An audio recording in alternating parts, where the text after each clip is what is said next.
Imagine this: you're trapped in a small boat, in the dead of night, on a raging sea.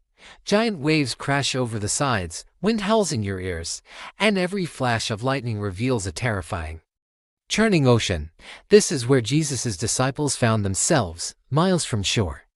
Exhausted from rowing against the storm, fear was their captain, and their small vessel felt like a toy in the hands of a furious sea. Then, through the darkness and the spray, they saw it. A figure, walking on the water, moving toward them. In their terror, they screamed, "It's a ghost!"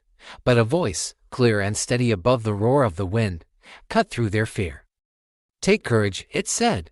"It is I. Do not be afraid." It was Jesus. He wasn't battling the storm, he was walking on top of it. As the disciples stared, a wild idea sparked in one of them. Peter, always impulsive, always passionate, looked from the chaotic waves to the calm face of his Lord. His expression shifted from disbelief to a flicker of incredible hope. What if? What if the power that held Jesus above the water could also hold him?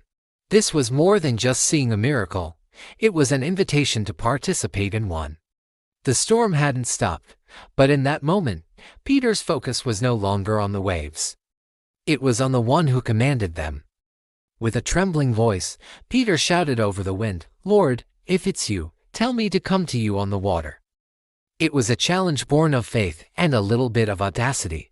And Jesus' reply was simple, powerful, and life-changing.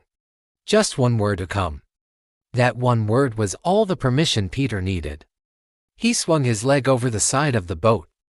Imagine the faces of the other disciples, watching in stunned silence. He placed his foot on the churning surface of the sea, and incredibly, it held. He took another step, and another, his eyes locked on Jesus. The water rippled under his feet, but he didn't sink.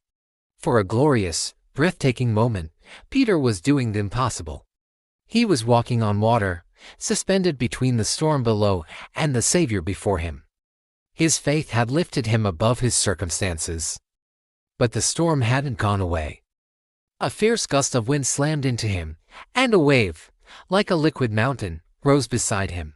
Peter's focus broke. He glanced away from Jesus and looked down at the chaos swirling around his feet.